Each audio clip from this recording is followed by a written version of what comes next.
रोटी कितना बजे खाओगे रात को? हाँ,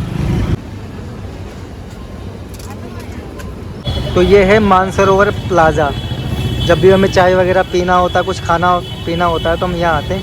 काफ़ी लोगों को समझ नहीं आ रहा होगा क्योंकि ये आयुर्वेद के अनुसार, एलोपैथ के अनुसार नहीं है। किसी को नहीं पता कि वात पित्त कफ क्या होता है, किसी को नहीं पता रजतम क्या होता है। जो वात पित्त कफ होता है वो शारीरिक रोग होते हैं एक तरीके से, और जो रजतम होते हैं वो मानसिक रोग होते हैं।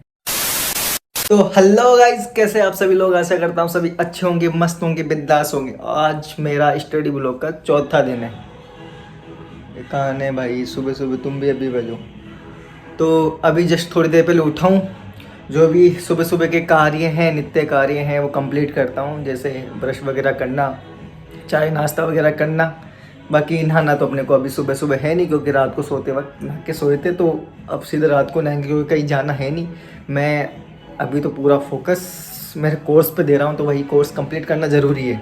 ठीक है, तो अभी चाय नाश्ता करते हैं, उसके बाद स्टडी करने बैठते हैं, क्योंकि बिना टाइम वेस्ट करे आज जो भी टॉपिक बचे हुए हैं मानसिक व्याधि के, मानसिक कल वाले ब्लॉग में देखे थे, मानसिक व्याधि चल रही है मेरी। ठीक है, हर बुक को दो दिन दे रहा हूँ, तो आज जितने भी उसके टॉपिक बच्चे उसको कंप्लीट करना ही है। तो अभी तो करते हैं अपन नाश्ता। तो भाई लोगों, नाश्ते में अपने पास 2 केले और थोड़ी सी बादाम है। केले से क्या है, पूरे दिन में एनर्जी रहेगी बिना खाए, क्योंकि मेरे को तब तक खाया नहीं जाता जब तक टॉपिक कंप्लीट होते नहीं है। तो ये क्या मेरे को पूरे दिन एनर्जी देंगे। और दूसरा बादाम तो है ही, जो कि बुद्धि तेज करती है। ठीक है, तो इसका नाश्ता करते हैं।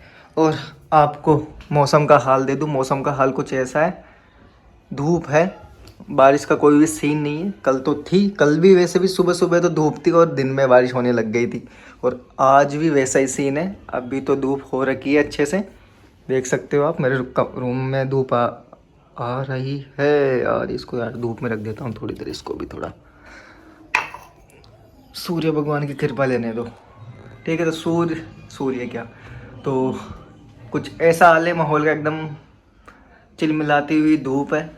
ऐसा कोई सीन भी नहीं है कि बारिश हो, ऐसा कोई दूर दूर तक आसार भी नहीं है कि बारिश हो, लेकिन होगी बारिश, क्योंकि बारिश का मौसम चल रहा है, तो बारिश तो होगी। तो ये था कुछ मौसम का हाल। और अपन करते हैं अब नाश्ते पर कॉन्सेंट्रेट। तो सारे कामों से फ्री होने के बाद भाई अब चलते अपने पढ़ाई की ओर। जैसा कि कल वाले ब्लॉग में देखे थे, मैं इसको कंप्लीट कर रहा हूँ, और ये लगभग कंप्लीट हो चुकी है।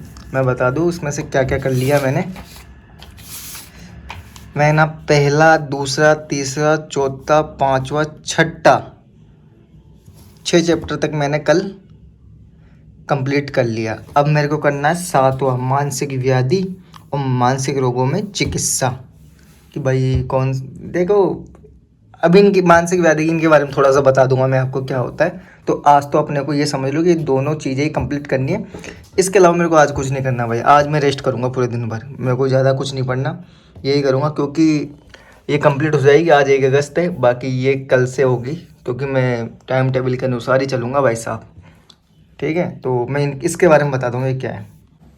तो आयुर्वेद के अंदर रोग 2 तरीके से हो सकते हैं बॉडी के अंदर। एक शारीरिक रोग हो सकते हैं और एक मानसिक रोग हो सकते हैं। जो शारीरिक रोग होते हैं वो वात पित्त कफ के द्वारा होते हैं, और जो मानसिक रोग होते हैं वो रज और तम के द्वारा होते हैं। लेकिन मेरे को पता है ये काफ़ी लोगों को समझ नहीं आ रहा होगा, क्योंकि ये आयुर्वेद के अनुसार, एलोपैथ के अनुसार नहीं है। किसी को नहीं पता कि वात पित्त कफ क्या होता है, किसी को नहीं पता रजतम क्या होता है। जो वात पित्त कफ होता है वो शारीरिक रोग होते हैं एक तरीके से, और जो रजतम होते हैं वो मानसिक रोग होते हैं। शारीरिक को आप समझ सकते हो कि जो दिखाई देते हैं, मतलब जो भी फीवर वगैरह, खांसी जुकाम हो गया है ना, किसी वो मतलब बॉडी को जो भी हानि होती है ना, जो दिखता है वो होता है। और मानसिक रोग क्या, दिखते नहीं है। उसमें तनाव आता है, ठीक है, क्रोध आता है, चिड़चिड़ापन आता है, भय होता है, मान होता है, हर्ष होता है ना। ऐसे लोग जो दिखते नहीं है लेकिन महसूस किए जा सकते हैं, जो कि किसी को नहीं बोलते कि स्ट्रेस हो रहा है, स्ट्रेस ज़्यादा लेता है, वो क्या मानसिक रोग होते हैं। और जो शारीरिक को आपको पता है, जो बॉडी में दिखते हैं उसका असर बॉडी पर दिखता है, जिससे क्या कमजोरी वगैरह आना, है ना, मतलब खाना नहीं खाया जाना, है ना, उल्टी वगैरह, जो भी मतलब अपने शरीर में जो दिखती है ना, जो भी रोग है वो तो होते हैं शारीरिक, और जो महसूस की जाती है वो होती है मानसिक। तो यही है मानसिक व्याधियाँ। तो इसी के बारे में पढ़ना है यार, इसमें कौन कौन सी व्याधियाँ होती है, कुछ तो मैंने आपको बता दी, कुछ और है। ठीक है, तो अभी करता हूँ मैं स्टार्ट।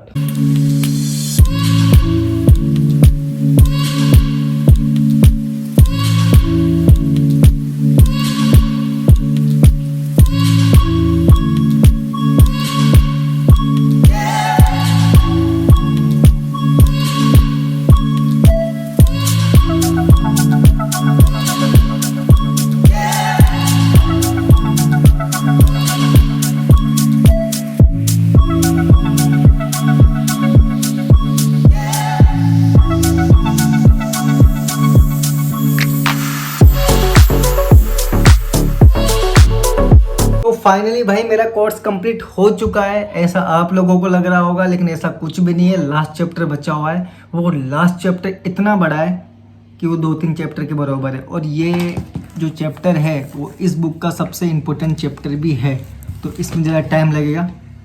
तो अभी क्या है, टाइम हो रहा था क्या हो रहा था 11:55 समथिंग, 12 बज गए, और मेरे को लग रही थी भूख, और बचा हुआ था लास्ट चैप्टर। अगर मैं उसको भी अभी करने बैठता तो भाई उसमें कम से कम 3-4 घंटे जाएंगे, क्योंकि भाई वो बहुत बड़ा चैप्टर है, 3-4 चैप्टर को मिला के एक चैप्टर है। तो मैं सोचा भाई लास्ट चैप्टर तो है ही, आज में इसको कंप्लीट करना है ही, तो इससे अच्छा खाना वाना खाते हैं मस्त, उसके बाद नई एनर्जी के साथ उस चैप्टर को कंप्लीट करेंगे जैसे तैसे करके।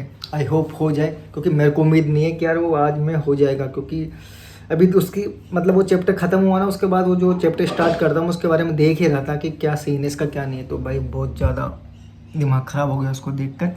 कोई ना, अभी तो खाना वाना खाते हैं, उसके बाद आते हैं इस पर, और ख़त्म करना ही है भाई टाइम टेबल के अनुसार, इस चीज़ को आज ख़त्म करना ही है। ठीक है, तो अभी खाते हैं खाना। तो आज के खाने में अपने हैं, 1 मिनट, पत्ता गोभी की सब्ज़ी। अभी ये पता नहीं काई की सब्ज़ी, जो भी था बना हुआ था, और मेरे को खाना तो भूख लग रही थी, इसलिए जो भी अच्छा ही बना होगा मम्मी ने बनाया। ठीक है, और ये रोटी है। इसके साथ हम, मेरे पास छाछ भी थी, लेकिन वो छाछ नहीं पीनी, अगर छाछ पी लिया तो मेरे को नींद आएगी, और मेरे को सोना है नहीं, और ना इतना ज़्यादा खाना भी खाना जिसकी वजह से नींद आए, क्योंकि दिन में वैसे ही खाने खाते नींद आती है। तो मेरे को ऐसे काम करने ही नहीं है, जो भी है इनको खाते हैं और इसको कंप्लीट करने बैठते हैं। अपना खाना वाना कंप्लीट हो चुका है, अब जो इसका लास्ट चैप्टर है वो कंप्लीट करते हैं। टाइम हो चुका है अभी 12:17, और वो चैप्टर ये है 7वां चैप्टर, मानसिक व्याधियाँ, मेंटल डिसऑर्डर। इंग्लिश में मेंटल डिसऑर्डर बोलते हैं और हिंदी में मानसिक व्याधियाँ बोलते हैं। इसके टॉपिक ये है, ये आयुर्वेद में अलग होता है, और मॉडल साइंस होता है ना, जो मतलब आधुनिक मानसिक व्याधियाँ और आयुर्वेद मानसिक व्याधियाँ, मतलब दोनों के बारे में बताया गया है इसी चैप्टर के अंदर। और ये चैप्टर इस बुक का सबसे इम्पोर्टेंट चैप्टर है, क्योंकि इसमें से ही अच्छे क्वेश्चन बनते हैं, और मैं इसको ज़रा सा भी ढील नहीं दे सकता। इसको मेरे को अच्छे से पढ़ना ही है। और इस बार वैसे हमारा पैटर्न चेंज हुआ है, हमारे सिर्फ 5 क्वेश्चन आते हैं 20-20 नंबरों के। अब क्या पता एक पूरा क्वेश्चन इसी चैप्टर में से बने, मतलब 20 नंबर का चैप्टर मान सकते हो इसको। तो भाई इसको अच्छे से पढ़ना है, जितना हो सके उतना टाइम देना है, और अच्छे से ही पढ़ना है तो पढ़ना है। तो चलिए शुरू करते हैं। तो इसी के साथ ही कंप्लीट, और ये भी कंप्लीट। अब बचे हुए 3, गायनी बची है, सर्जरी बची है, और केसी बची है, ये कल से करेंगे। ठीक है, अब मैं जाता हूँ नहाने धोने और तैयार होने, और टाइम हो चुका है, अरे यार ये अलग ही,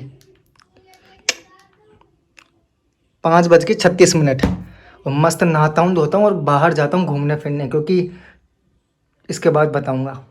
तो फाइनली भाई मैं नहा धो के तैयार हो चुका हूँ, और 4 दिन से इसी रूम के अंदर बंद हूँ, और अब मेरे से भाई बर्दाश्त नहीं हो रही बिल्कुल भी, इसलिए मैं बाहर जाऊँगा अब घूमने फिरने दोस्तों के साथ, क्योंकि टाइम है अभी 5:30 ही बजे हैं भाई साहब। वैसे तो मेरा कोर्स 7-7:30 बजे तक होता है, या फिर रात को भी होता है। आज क्या है, कम था इसलिए जल्दी हो गया, तो इसका मैं फ़ायदा उठाऊँगा और मस्त दोस्तों के साथ चिल करने जाऊँगा। बाकी कल तो वापस पढ़ना है ही, तो चलते हैं बाहर और दिखाता हूँ भाई, दोस्तों से मिलाता हूँ अगर मिलना हुआ तो, और मैं कहाँ जा रहा हूँ वो भी दिखाता हूँ आपको। तो चलिए चलते हैं।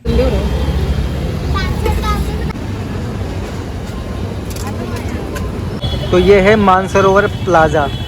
जब भी हमें चाय वगैरह पीना होता है, कुछ खाना पीना होता है तो हम यहाँ आते हैं। मैं हूँ और ये मेरा फ्रेंड है जो घर पे बात कर रहा है किसी से। तो यहीं थोड़ी देर बैठेंगे, बातें बातें करेंगे और फिर घर चले जाएंगे।